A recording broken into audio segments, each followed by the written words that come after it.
নমস্কার, আজকে নিয়ে হাজির হয়েছি দারুণ স্বাদের চটজলদি চিংড়ি মাছের একটি রেসিপি নিয়ে। চিংড়ি মাছ তো অনেক রকমভাবে খেয়েছেন, সর্ষে দিয়ে, পোস্ত দিয়ে অথবা ভাপা। এইভাবে একবার চিংড়ি মাছের এই রেসিপিটি করে খেয়ে দেখুন বন্ধুরা, গরম গরম ভাতে অপূর্ব লাগে। তো চলুন দেরি না করে রেসিপিটি শুরু করা যাক। তো এখানে আমি চিংড়ি মাছ নিয়েছি। চিংড়ি মাছের খোসা ফেলে দিয়েছি আর পিঠের উপরে যে শিরা থাকে সেটা ফেলে ভালো করে পরিষ্কার করে ধুয়ে নিয়েছি। এখানে মেন উপকরণ পেঁয়াজ আর কাঁচা লঙ্কা। এখানে দুটো মিডিয়াম সাইজের পেঁয়াজ কুচিয়ে নিয়েছি আর কাঁচা লঙ্কাও চিড়ে নিয়েছি। ঝাল আপনারা আপনাদের টেস্ট ওয়াইজ দিতে পারেন। কড়াইতে সরষের তেল দিচ্ছি। অবশ্যই সরষের তেলে রেসিপিটি করবেন। তেলটা ভালো করে গরম করে নিয়েছি। এবারে কুচি করে রাখা পেঁয়াজ আর কাঁচা লঙ্কা দিয়ে দিচ্ছি। রান্নাটা কাঁচা লঙ্কার ঝালেই হবে। আর এই রান্নাটি করতে উপকরণও খুব কম লাগে আর রান্নাটাও কিন্তু খুব চটজলদি হয়ে যায়। খেতে বসে বসেই কিন্তু আপনারা এই রেসিপিটি করে নিতে পারবেন। চিংড়ি মাছের অন্য সব রেসিপি থেকে আলাদা, কিন্তু খেতেও ভীষণ ভালো লাগে। পেঁয়াজ কাঁচা লঙ্কা ভালো করে কিছু সময় ভেজে নেব।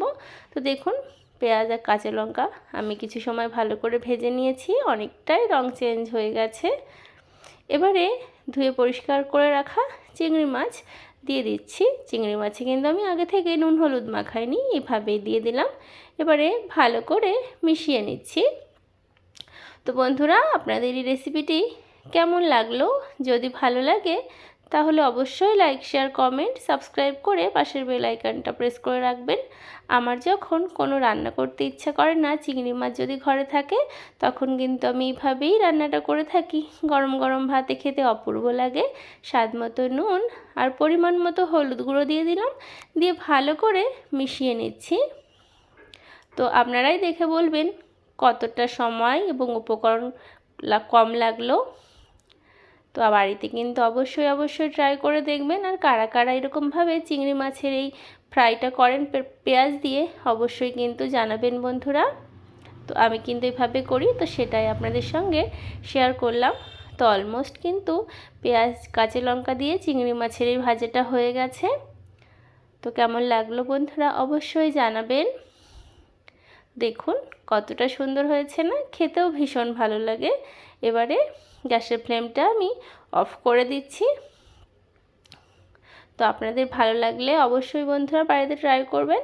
আর আমার এই ছোট্ট চ্যানেলটিকে সাবস্ক্রাইব করে আমার পাশে থাকবেন। তো দেখুন কতটা লোভনীয় হয়েছে। এরকম টান টান করে যদি একটু ভেজে নেন, তাহলে ভাতে মেখে খেতে ভীষণ ভালো লাগে। তো এই যে একটা বাটিতে নামিয়ে নিয়েছি, গরম গরম ভাতের সঙ্গে পরিবেশনের জন্য তৈরি।